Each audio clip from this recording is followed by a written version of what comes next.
Dear student, पिछली class में हमने पढ़ा था नेतृत्व की अवधारणा तथा नेतृत्व के प्रकार। अब इसमें नेक्स्ट है एडमिनिस्ट्रेटिव लीडरशिप यानी प्रशासनिक नेतृत्व। विद्यालय में मुख्याध्यापक प्रशासनिक नेता होता है। नेता के अभाव में संस्था का विकास संभव नहीं है। उसके बिना किसी भी संस्था की कल्पना नहीं की जा सकती। इसलिए किसी ने कहा भी है, जैसा मुख्याध्यापक होगा वैसा ही स्कूल होगा। स्कूल को देखने से हमें स्कूल के मुख्य की कार्यप्रणाली एवं प्रशासकीय गुणों का आभास हो जाता है। इसलिए मुख्याध्यापक का स्कूल में मुख्य स्थान होता है। एक तरफ उसे शिक्षा विभाग या प्रबंधन समिति के आदेशों की पालना करनी होती है और दूसरी तरफ उसे दूसरों के आदेशों का पालन करना होता है। वह स्कूल और समुदाय के बीच संपर्क का साधन है। इससे स्पष्ट है कि स्कूल भवनों की भव्यता के कारण नहीं बल्कि मुख्याध्यापक की भव्यता के कारण महान बनते हैं। मुख्याध्यापक की तुलना सौर मंडल के सूर्य के साथ की जा सकती है, जिसके चारों ओर सभी अध्यापक ग्रहों की भांति चक्कर लगाते हैं। अब आता है इसमें मुख्याध्यापक के गुण। मुख्याध्यापक में 4 गुण जरूरी होने चाहिए। नंबर 1 शैक्षिक गुण या शैक्षिक योग्यता। नंबर 2 व्यावसायिक गुण। नंबर 3 व्यक्तित्व संबंधी गुण। और नंबर 4 संबंध स्थापित करने का गुण। अब नंबर 1 है इसमें शैक्षिक योग्यता या गुण। एक मुख्याध्यापक में अध्ययन के लिए स्तर अनुसार न्यूनतम शैक्षिक योग्यताओं का होना जरूरी है। साथ ही अध्यापक का प्रशिक्षित होना भी आवश्यक है। नंबर 2 आता है इसमें व्यावसायिक गुण। एक अच्छा अध्यापक बनने के लिए उसमें व्यावसायिक गुणों का होना भी आवश्यक है। ये व्यावसायिक गुण कौन कौन से हैं? इसमें नंबर 1 है व्यवसाय के प्रति रुचि। एक मुख्याध्यापक को अध्यापन व्यवसाय में रुचि और उसके प्रति निष्ठा होनी चाहिए। वह उसे केवल अपनी कमाई का साधन ही ना समझे।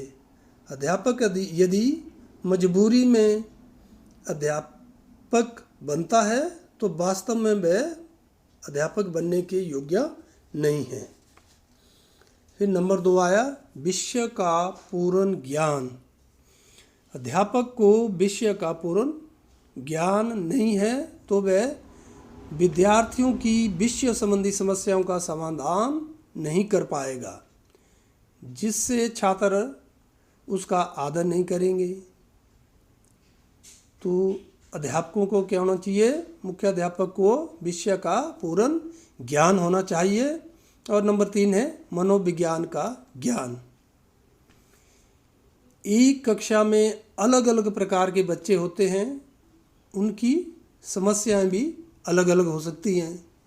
एक शिक्षक उस स्थिति में बालकों की समस्याओं का समाधान कर सकता है जब वह उससे परिचित हो और समस्याओं के संबंध में जानने के लिए शिक्षक को मनोविज्ञान का ज्ञान होना आवश्यक है। नंबर 4 आता है ज्ञान पिपासा। एक अच्छा मुख्याध्यापक वही है जिसमें हमेशा सीखने की ललक बनी रहती है, यानी सीखने की चाहत बनी रहती है। इससे अध्यापक का खुद का ज्ञान तो बढ़ता ही है, साथ ही वह विद्यार्थियों को भी लाभ दे सकता है। फिर नंबर 5 है पाठ्य सहगामी क्रियाओं में रुचि। मुख्याध्यापक के लिए यह भी आवश्यक है कि वह विद्यालय में विभिन्न पाठ्यसेगामी क्रियाओं का आयोजन करने और उन्हें सफलतापूर्वक संपन्न कराने में रुचि ले। नंबर 6 आया समय का पाबंद। अच्छे मुख्याध्यापक का एक महत्वपूर्ण गुण उसका समय के प्रति पाबंद होना है। वह समय पर स्कूल आए, प्रार्थना सभा में समय पर उपस्थित हो। यदि मुख्याध्यापक ही स्वयं समय का पाबंद नहीं है तो उसके अध्यापक तथा विद्यार्थी भी समय के पाबंद नहीं हो सकते। नंबर 7 है कुशल वक्ता। एक मुख्याध्यापक कुशल वक्ता होना चाहिए, साथ ही प्रवाहपूर्ण बोलने से उसे झिझकना नहीं चाहिए। फिर नंबर 8 है छात्रों के प्रति प्रेम व सहानुभूति। मुख्याध्यापक को अपने अध्यापकों तथा विद्यार्थियों से प्रेम सहानुभूतिपूर्ण व्यवहार करना चाहिए।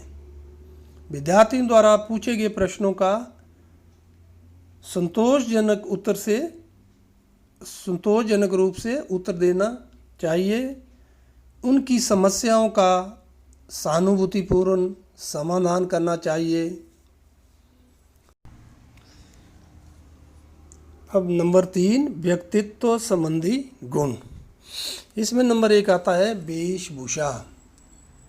मुख्याध्यापक का व्यक्तित्व प्रभावशाली होने के लिए उसका बाहरी स्वरूप अध्यापक के समान होना चाहिए।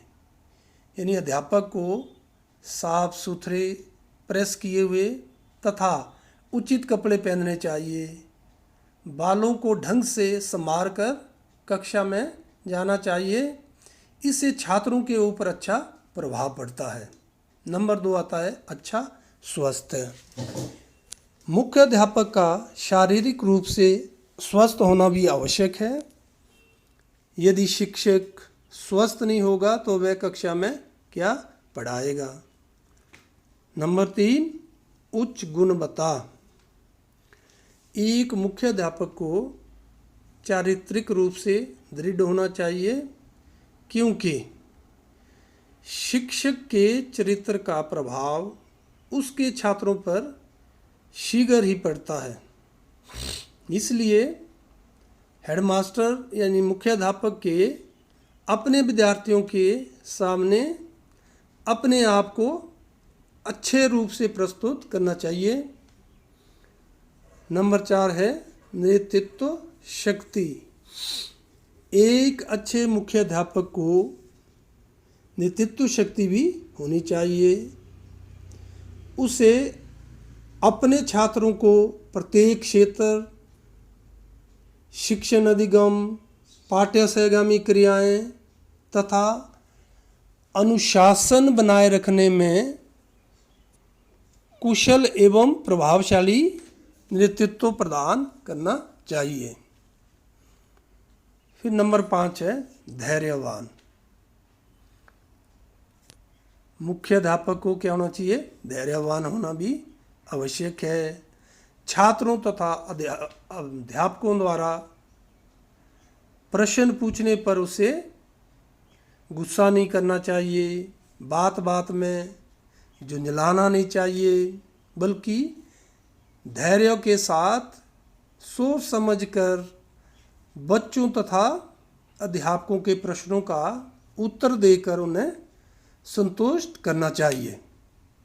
नंबर 6 विनोद प्रिय। विनोद प्रिय का मतलब यानी हंसी मजाक करने वाले व्यक्ति से है।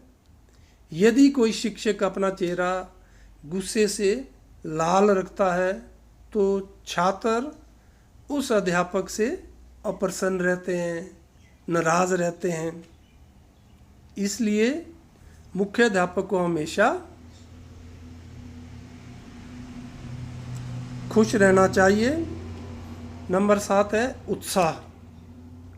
मुख्याध्यापक उत्साही तथा क्या होना चाहिए, मेहनती, परिश्रमी होना चाहिए। उत्साही मुख्याध्यापक अपने सभी अध्यापकों तथा विद्यार्थियों में भी उत्साह बढ़ता रहता है। फिर नंबर 8 है आत्मसम्मान।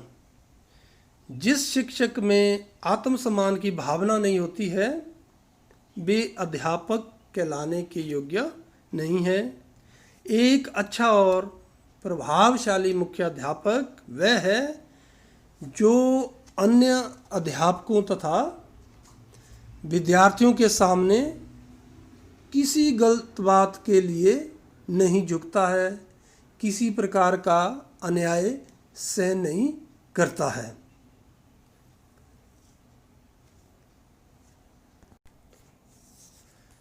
अब नंबर 4 है संबंध स्थापित करने का गुण। इसमें नंबर 1 है विद्यार्थियों के साथ मुख्याध्यापक का संबंध। अध्यापक का कार्य सिर्फ इतना ही नहीं है कि वे कक्षा में जाकर अपना पाठ पढ़ाए, उसे यह भी देखना है कि विद्यार्थियों पर उसका कितना प्रभाव पड़ता है। वह इस बात को तभी देख सकता है जब उसका विद्यार्थियों के साथ मधुर संबंध स्थापित हो। फिर नंबर 2 आता है अध्यापकों के साथ संबंध।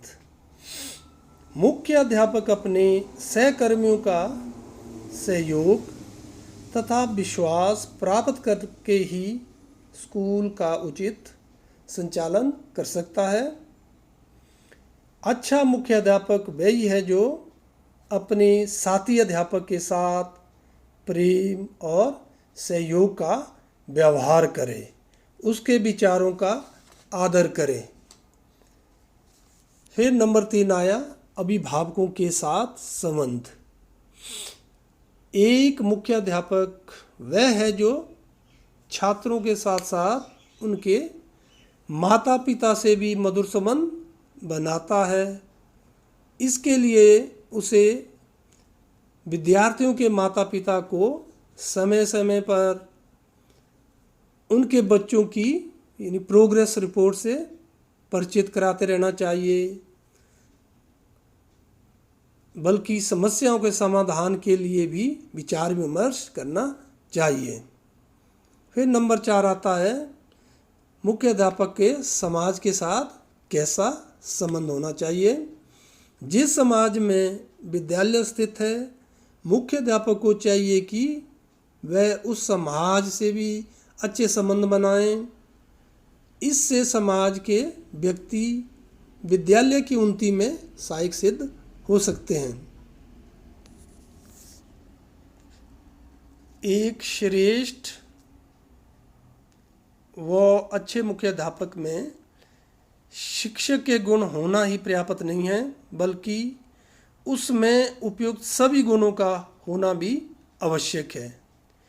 जिस मुख्य अध्यापक में ये सभी गुण होंगे तो कहा जा सकता है कि वह मुख्य अध्यापक कुशल व प्रभावशाली है। अध्यापक केवल छात्रों का मार्गदर्शन ही नहीं करता, बल्कि संपूर्ण राष्ट्र के भाग्य का निर्माण करता है।